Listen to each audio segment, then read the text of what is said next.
Salut les amis, bienvenue à tous pour le mot du jour, Macho Taco. Alors, qu'est-ce que c'est? C'est 5 rounds de 3 minutes.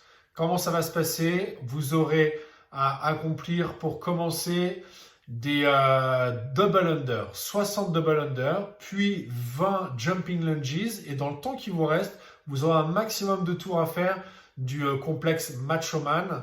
Donc, on va détailler après ce que c'est. Alors, première chose, donc je vous rappelle, 60 double under à faire, 20 jumping lunges et un max de Macho Man à faire.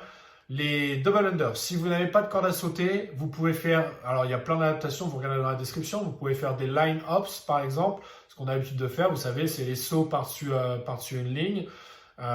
Si vous avez une corde à sauter mais que les double under ça reste un problème, vous pouvez choisir de travailler vos double under, 60 double under, on peut considérer que vous allez faire 60 secondes d'entraînement, vous entraînez au double under. Ok, vous pouvez aussi faire des sauts simples, mais vous savez que je ne suis pas super fan des sauts simples, ça ne vous apprendra jamais à faire des double under. Je préfère largement vous travailler vos double under pendant le WOD sur une minute plutôt que vous dire je fais 90 sauts simples.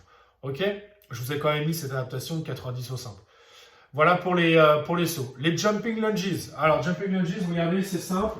C'est quoi? C'est des fentes sautées.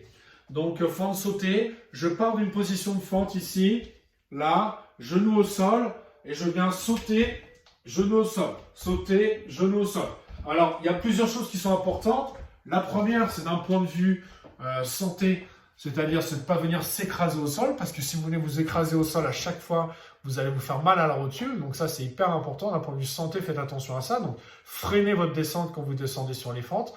Deuxième chose, c'est de gérer votre équilibre. Ça veut dire qu'il faut avoir un écartement de fente qui soit à peu près de la largeur de vos hanches ici. D'accord? Si vous êtes trop sur une ligne ici, forcément, il n'y a pas de stabilité latérale. Donc, écartez-moi les pieds. Quand vous êtes en fente ici, voilà, j'ai les pieds écartés d'un peu plus de ma largeur de hanche. Je saute et j'écarte à chaque fois sensiblement de ma largeur de hanche. Ok?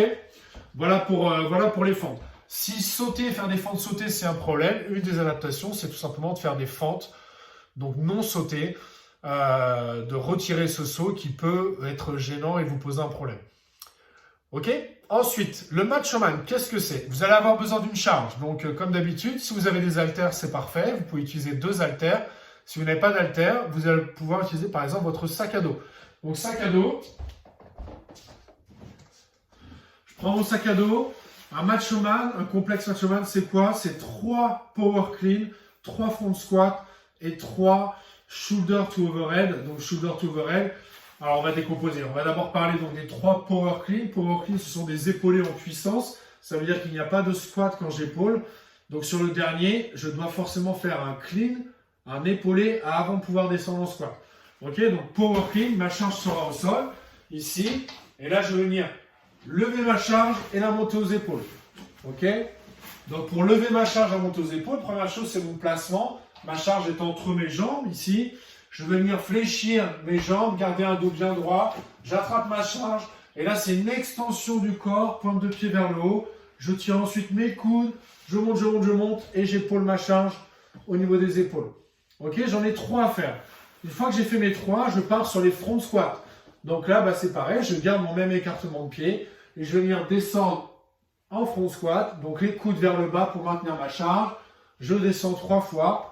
Et une fois que je suis descendu, je vais faire mes 3 shoulder to overhead. Donc, c'est un moment où j'amène la charge des épaules au-dessus de la tête. Donc, j'ai plusieurs options. La plus efficace reste de pousser sa charge en utilisant ses jambes. J'utilise mes jambes, je pousse. Ça, c'est la version efficace, mais qui reste relativement simple techniquement. Ou alors, vous avez la version où on fait ce qu'on appelle un push jerk. C'est-à-dire que je pousse ma charge une première fois et je passe en dessous pour ne pas avoir à la pousser complètement avec les bras. Ok? Donc, je répète le principe du WOD. Vous avez vos 60 double under à faire, vos 20 jumping lunges. Et là, le temps qu'il vous reste avant la fin des 3 minutes, vous faites un maximum de tours de 3 power clean, 3 front squat, 3 shoulder to overhead. Et ça, c'est un tour. Et puis après, vous avez 1 minute de récupération et vous avez 5 tours comme ça à faire. Voilà les amis, je vous souhaite une belle journée et je vous dis à demain. Salut à tous!